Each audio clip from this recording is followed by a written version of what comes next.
Hello, neighbors. Before we get into the episode, just a couple quick things I'd like to mention. If you go to the podcast website, neighborontheLeft.com, there's a whole bunch of things for you to check out there, including the contacts page, where you can see all of the social media links. And these days, I do post a lot of stuff just about daily on Instagram, TikTok, and Facebook. A lot of interesting stuff there. If you stop by, please like, share, and follow if you would. Also on the website, there is the episodes section where you can download or stream any episode of the podcast going all the way back to the beginning. And of course, the blog section. I make a post for every episode of the podcast, and it includes all of the sources that I use. All right, let's start the episode.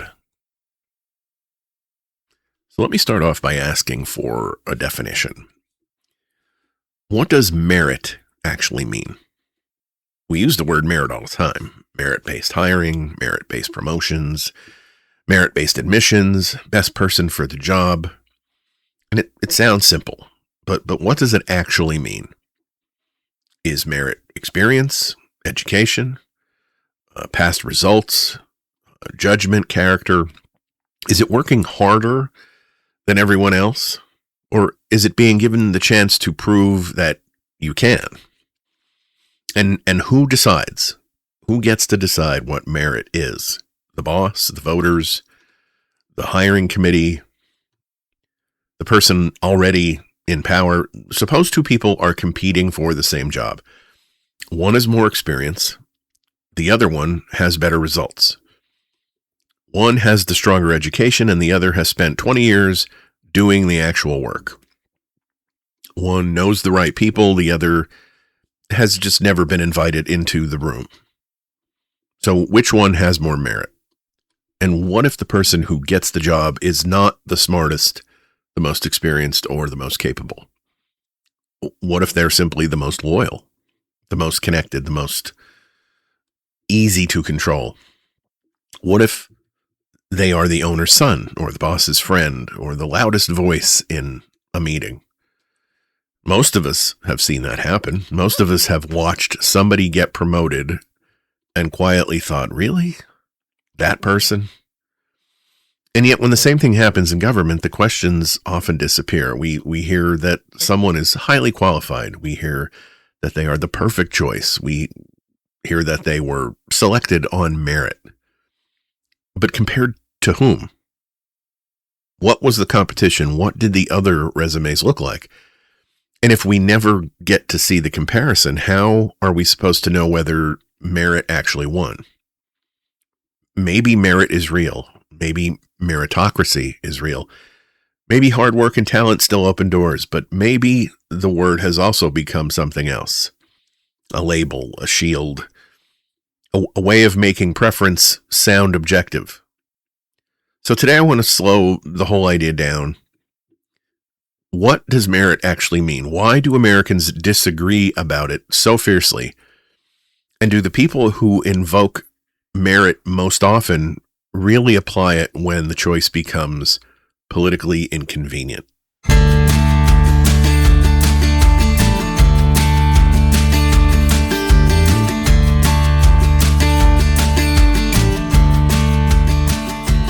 Hello, neighbors. Happy Wednesday, and welcome to Your Neighbor on the Left, the podcast where we talk about progressive politics, human decency, and life on the blue side of America's ideological divide. My name is Don Spielis, and I am your host. And today, we're going to be talking about meritocracy. And not because hard work is meaningless, and not because qualifications don't matter, not because everyone who succeeds somehow cheated, but because Americans use the word merit as though it settles every argument. Who earned it, who deserved it, who was the best person for the job? And beneath all of those questions is a much bigger one. Are we actually measuring merit? Or are we measuring opportunity, connections, timing, loyalty, and luck, and then calling the result merit because it just sounds cleaner? So let's begin with the promise most of us were taught. Work hard, do things the right way, and success will follow. Now, if you grew up in America, chances are you were told some version of the same story. If you work hard and you stay out of trouble and you get an education, if you take responsibility, keep your nose clean, you do those things and you'll succeed. Honestly, I still believe a lot of that. I don't think hard work is a myth. I don't think education is a waste of time. In fact, I think quite the opposite. I don't think personal responsibility is some conservative buzzword that progressives should be rolling their eyes at. Those things all matter, and they matter quite a bit. If two people have the same opportunities, the one who's willing to put in the effort usually gets to go and come out ahead. That's reality. But here's where I think we've oversimplified the story a good bit. Hard work is a variable.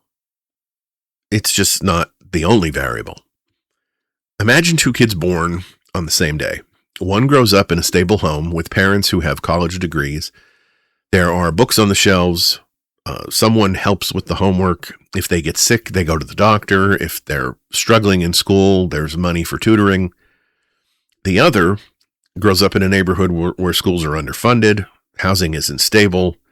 The adults around them are working two jobs just to keep the lights on. Maybe they're helping raise younger siblings.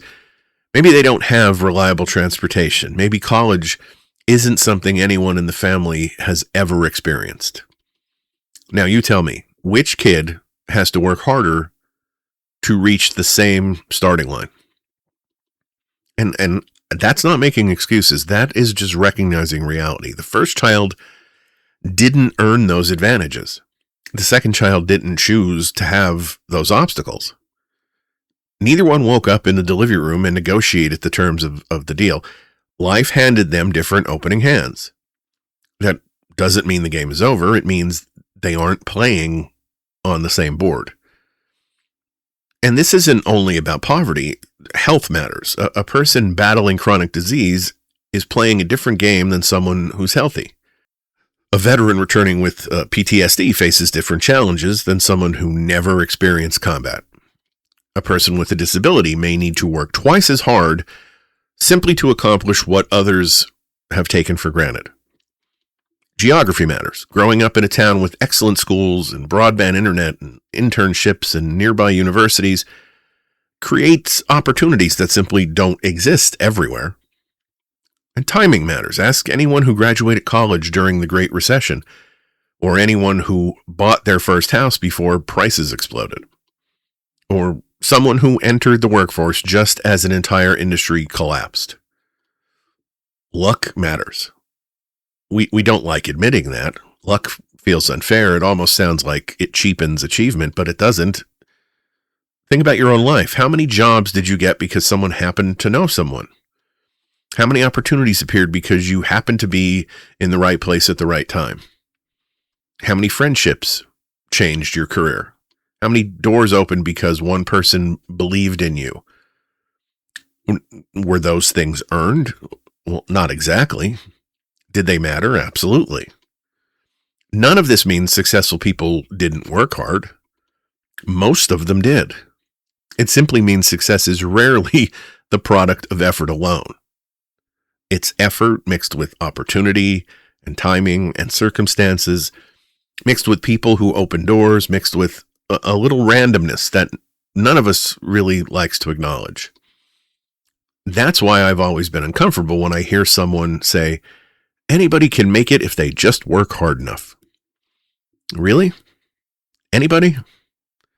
The single mom working two jobs, the guy recovering from a spinal injury, the kid whose school couldn't afford enough textbooks, the factory worker whose employer moved overseas. The hard work still matters. It always will. But pretending that it's the only ingredient doesn't celebrate success. It just oversimplifies it. And if we're going to have an honest conversation about merit, we have to start with an honest understanding of success. Because before we can decide who deserves credit, we first have to agree on what we're actually measuring. So what merit really means. If success isn't determined by hard work alone, then what exactly is merit? Because we throw that word around like everybody already agrees on the definition, and I don't think we do. Let's start with what merit isn't. Merit isn't confidence. We've all worked with people who had supreme confidence in themselves. They walked into every meeting like they owned the place. They always had an opinion. They always had an answer. And sometimes they were brilliant. Sometimes they were just loud. And we all know those aren't the same thing. Merit is not charisma. Some people can walk into a room and have everybody eating out of their hand in 5 minutes, and that is a valuable skill. But if you're hiring an engineer, I'd rather have the person who can build the bridge than the person who gives the best PowerPoint about the bridge. Merit isn't seniority. Now, experience absolutely matters, and we'll get to that in a second, but simply being somewhere for 20 years doesn't automatically make you the best leader. We've all met the employee who's been with the company forever and still can't train the new guy without confusing him. Years served and value added are related, but they're not identical. So what is merit? Now, to me, merit is a combination of things: knowledge, competence, experience, judgment, ethics, leadership, a willingness to learn, and maybe most importantly, results. Because if someone has all of the confidence in the world but leaves every organization worse than they found it, that's not merit. That's marketing. And here's another thing. Merit isn't something you announce. It's something that you demonstrate. Imagine two people applying to be the chief pilot for an airline. And one says, "Trust me, I am the best." The other hands you 30 years of flight experience, an impeccable safety record, leadership positions, instructor certifications, and recommendations from respected colleagues who demonstrated merit. And the answer there isn't complicated.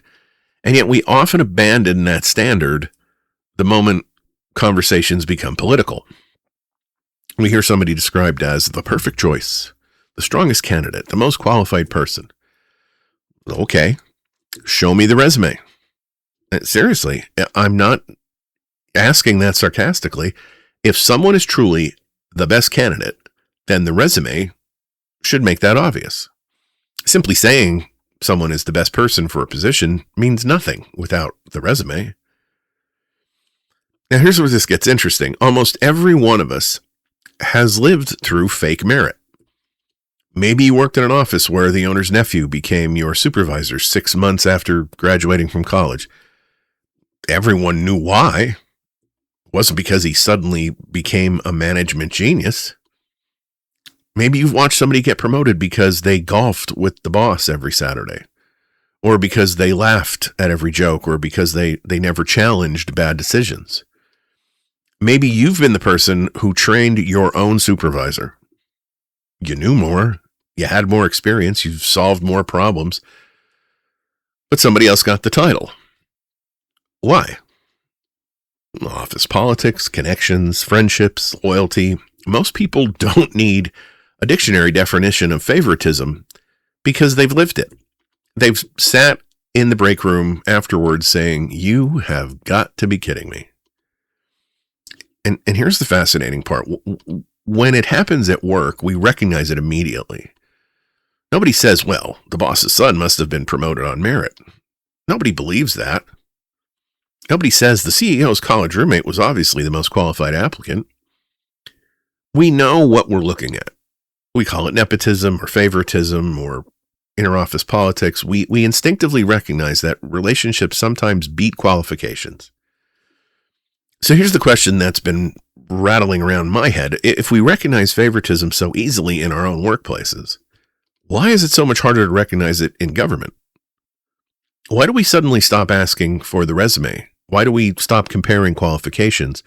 Why do we settle for slogans instead of evidence?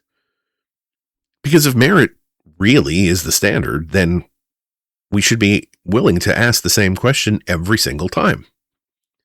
Compared to whom? And this is where the conversation usually runs headfirst into DEI, diversity, equity, inclusion. 3 words that, depending on who is speaking, either describe an effort to widen opportunity or the collapse of Western civilization. So let's slow it down, because there are legitimate concerns buried inside this debate. If a company hires someone who is clearly less qualified solely because of race, sex, or some other personal characteristic, that is a problem. If standards are lowered to manufacture a particular outcome, people have the right to question it. If a hiring process becomes more interested in checking boxes than finding someone capable of doing the job, that certainly deserves criticism. And I don't think that responsible progressives should pretend otherwise. But here's the part that gets erased. The worst case version is not the entire idea behind DEI. At its most basic, DEI asks whether qualified people are actually being found, considered, and given a fair chance. Those are different questions from, did we lower the standard? Suppose a company has hired through the same network for 30 years. The executives recruit from the same schools. They ask the same friends for recommendations. They advertise openings in the same professional circles. Then they look at the applicant pool and they say, this is interesting. The best candidates always seem to look a lot like the people already working here. Maybe. Or maybe they keep fishing the same pond and congratulating themselves on the fish that they catch. Recruitment matters. Mentorship matters. Who gets encouraged matters. Who gets told, you should apply for that? That matters. Who has someone explaining the unwritten rules matters. You can have the exact same formal standard for everyone and still have wildly unequal access to the path that gets people ready to meet it. Think about internships. A prestigious unpaid internship may technically be open to everyone. But is it really equally available to the student whose parents can afford to pay their rent for 3 months, as opposed to the student who needs 40 hours of wages a week in order to get by? The standard may be identical, but the opportunity is anything but. Or think about 2 employees with equal potential. One has a supervisor who mentors them, introduces them to leadership, gives them high-profile assignments. The other is left doing invisible work that keeps the office functioning, but isn't the kind of work that gets noticed. 5 years later, the first employee has the stronger resume. Does that mean that the first employee has more merit? Maybe. But it also undoubtedly means that someone was given more chances to demonstrate it. This is why the phrase "the most qualified person" can hide as much as it reveals. Qualified according to what? Who wrote the job description? Which experiences count? Which skills are treated as essential? Who gets the benefit of the doubt? A candidate who reminds a manager of himself may be described as having leadership potential. Another candidate showing the exact same confidence may be described as difficult. One person's directness becomes a strength, another person's directness becomes an attitude problem. Now, that doesn't mean that every decision is discriminatory. It means that human beings aren't machines. We bring assumptions into the room with us, including assumptions we don't consciously recognize. DEI, when it's functioning properly, is supposed to examine that room. Not burn the resume, not replace competence with identity, not hire people who cannot do the work. It's supposed to ask whether talented people were being overlooked before the resume ever reached the desk. Now, of course, critics will say, fine, expand the recruiting pool, but in the end, just choose the best candidate. I agree. But then we're right back to our original question. How do you know who is the best candidate? Because somebody said so, because they came from the familiar school, because they had the familiar name, because they knew the familiar people, or because their experience and judgment, abilities, character, and results actually matched the work. This conversation becomes dishonest when one side pretends bias never existed and the other pretends every unequal outcome proves bias. Neither is true. Sometimes one person simply performs better. Sometimes different outcomes are legitimate. Sometimes policies are poorly designed. And sometimes a system that calls itself merit-based has quietly rewarded connections and comfort and familiarity for decades. And here's what fascinates me. Americans spend an extraordinary amount of time worrying that DEI might allow an unqualified person to get a job. Okay, fair enough. We should all care about that. But where is the same outrage over the boss hiring his golfing buddy? The wealthy donor's child getting the internship? The executive's friend landing on the board of directors? The political lobbyist getting an agency? Those forms of favoritism are older and more familiar and often treat it like the natural order of things. So maybe the real question isn't whether merit can be undermined, because of course it can. The question is why we become furious about certain threats to merit and strangely comfortable with others. So let's examine the people who tell us merit should be the only standard. For years now, Donald Trump and many Republicans have argued that merit should outweigh identity. No quotas, no preferences, no special treatment, just hire the best person. Honestly, on that principle alone, I don't have much disagreement. If you're running the FAA, I want the person who knows aviation. If you're running the CDC, I want someone who understands public health.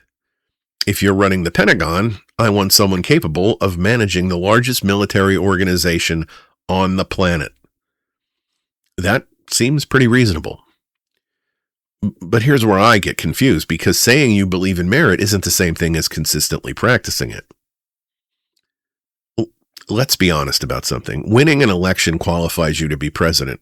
It does not automatically qualify you to choose the most competent person to run every department in the federal government. And being elected to office certainly doesn't make someone automatically qualified to lead one of those departments themselves. These are enormous organizations, hundreds of thousands of employees, budgets larger than the GDP of many countries, responsibilities that affect millions of lives. So if we're serious about merit, then we should ask the same question every time. Compared to whom? Let's start with Pete Hegseth. Now, before anybody starts typing angry emails, let's acknowledge something. Pete Hegseth served in the military, and that matters. Military service deserves respect. It provides valuable experience. No honest conversation should pretend otherwise. However, serving in the military and managing the Department of Defense are two wildly different things. The Pentagon isn't simply another military unit. It is one of the largest and most complex organizations in the world. It oversees global strategy, procurement, intelligence coordination, nuclear policy, personnel, international alliances, massive budgets, civilian leadership. The question isn't whether Pete Hegseth has military experience. He does. The question is whether, among every possible candidate in America, his background represented the strongest resume available to lead an organization of that scale. Again, compared to whom? Compared to retired four-star generals who have spent decades commanding massive organizations, compared to former combatant commanders, compared to defense secretaries with years of executive experience inside the Pentagon itself. Those are fair questions. They're the same questions I'd ask under any administration. How about Robert F. Kennedy Jr.? Again, slow down. This isn't about whether you personally like him or whether you think he's sincere or whether he genuinely wants healthier Americans. Let's assume, for the sake of argument, that he has the best of intentions. Good intentions aren't the same thing as demonstrated expertise. Running the nation's public health agencies requires far more than public visibility. It requires an understanding of epidemiology, medical research, regulatory science, large-scale health administration, emergency response, relationships with researchers around the world. The question isn't whether Robert F. Kennedy Jr. has spent years talking about health issues. He has. The question is whether his experience represents the strongest possible preparation for overseeing the nation's public health infrastructure. Compared to whom? Compared to physicians who spent decades treating patients, compared to career public health administrators, compared to medical researchers who have led major institutions. Again, I say, show me the resumes. And we have Linda McMahon. Nobody can reasonably deny that she's been successful in business, I suppose. Building and running a major company requires intelligence and leadership and determination. Those skills are important, but success in business and expertise in public education are anything but interchangeable. The Department of Education isn't a corporation. Its mission isn't maximizing quarterly earnings. It's overseeing federal education programs, administering student aid, enforcing civil rights protections, supporting states and local school systems, and navigating incredibly complicated education landscape. Now, there's also the second branch of this part of the conversation where we talk about, the idea that the administration's plan for the Department of Education from the get-go was to get rid of it. So maybe this doesn't work out to be the best example. But again, for the sake of argument, we'll assume that this was supposed to be a qualified posting for the expected reasons. And so once again, compared to whom? Compared to people who have spent their careers leading school systems, compared to university presidents, compared to education policy experts, compared to state education secretaries. Business experience has value, but it isn't automatically the strongest preparation for every single leadership role. And finally, as far as examples go, there's Mark Wayne Mullen. By all accounts, he's a successful businessman and I guess an experienced politician. And those are meaningful accomplishments. But Homeland Security isn't simply another executive position.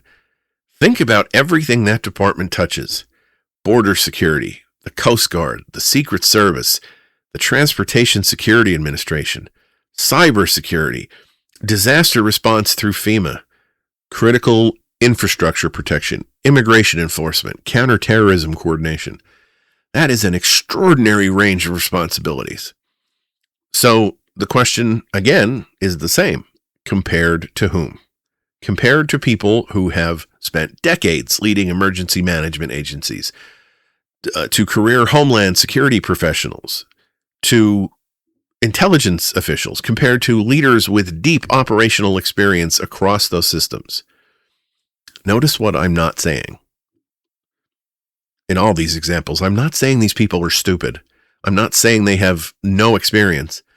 I'm not saying they were incapable of serving. I'm asking a much narrower question. Were they the strongest available candidates? If merit is truly the standard, show me the resume. And here's where the contradiction becomes even harder to ignore. The same administration that regularly speaks about merit has also shown a remarkable willingness to dismiss career experts whenever those experts reach politically inconvenient conclusions. Just think about that for a moment. If expertise is one of the clearest forms of merit, why does expertise suddenly become optional whenever experts disagree? That's a question that extends far beyond one administration, but it's become especially visible here. Because expertise and loyalty are not the same thing. A loyal person tells you what you want to hear. An expert tells you what the evidence suggests. Sometimes those things are the same answer, but many times they're not. If your doctor tells you something you don't want to hear, you can find another doctor. That doesn't automatically make the second doctor more qualified. If an engineer tells you the bridge isn't safe, replacing the engineer doesn't strengthen the bridge. It just gives you a different opinion. Governments have struggled with this throughout history. Businesses have too. Leaders often reward loyalty because loyalty feels safe. Experts can be inconvenient. Experts ask uncomfortable questions, and they sometimes say, no, that's not what you should be doing. And that's precisely why they're valuable. The opposite of merit isn't diversity. It isn't disagreement. Very often, the opposite of merit is favoritism. It's patronage. It's choosing the familiar over the qualified, the loyal over the independent, the comfortable over the competent. So if we're going to criticize DEI because we believe merit should always win, then we have to apply that exact same standard when political appointments are made, right? Not some of the time, not when it's easy, but every time. Because merit isn't really a principle unless you're willing to apply it consistently.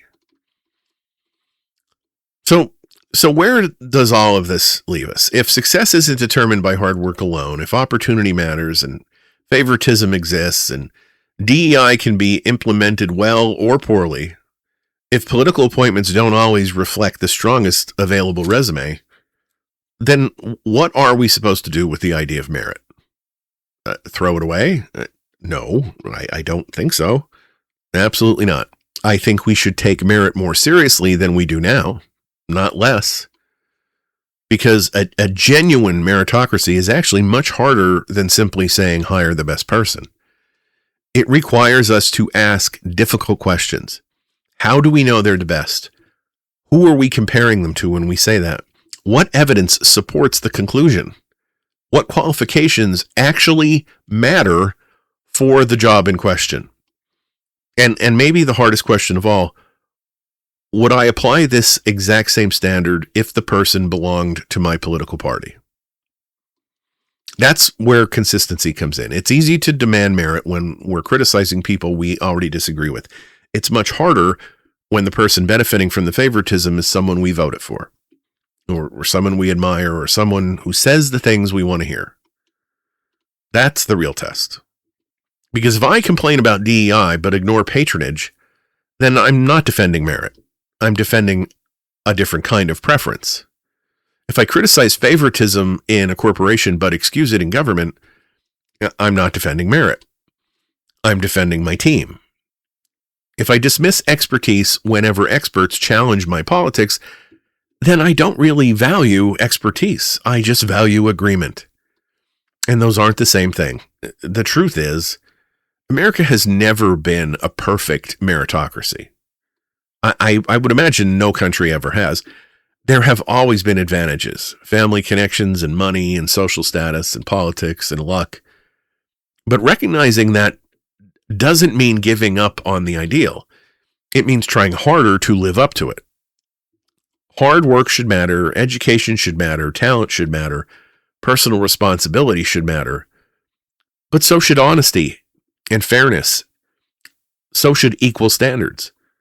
We should want the bridge designed by the best engineer, the patient treated by the best doctor, the airplane maintained by the best mechanic, the school led by the best educator, the military commanded by the best leader, the public health system overseen by the strongest public health expert. Not because we dislike anyone else, because the stakes are simply too high. And that principle shouldn't change just because the job happens to be inside the federal government, or because the person making the appointment has an R or a D after their name. Here's what I hope people take away from today's episode.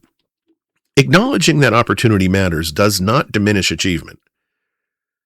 Recognizing that luck exists does not erase hard work. Pointing out favoritism does not require believing every successful person was handed everything that they got. Reality is far more complicated than that, and that's okay. Because reality always is. Maybe the goal isn't to create a perfect meritocracy. Maybe that's just impossible. But we can certainly stop pretending merit has won simply because somebody used the word. Instead, we can ask better questions. Compared to whom? Where's the resumes? What evidence supports this choice? If we start asking those questions consistently in business and education and hiring and promotions, if there's one question I'd love for you to keep thinking about after you shut me off today, it's this. What does merit actually mean? Not the slogan, not the campaign speech, not the talking point, the real thing. Because if merit truly matters, then it has to matter all the time. Not just when it's convenient, not just when it helps our side, every time. Every time. All right, everybody, thank you so much for taking the time to download and listen to this episode of Your Neighbor on the Left. I can't express how thankful I am to have your attention, and I would love to hear from you. However you want to do that, whether it's DMs through social media or emails, you can find all that on the neighborontheleft.com website, as I mentioned at the beginning of the episode, and I hope to hear from you. I'll be back on Friday with a Back Porch Files installment of Your Neighbor on the Left. Between now and then, stay engaged, stay kind, and have the kind of week you'd wish for others.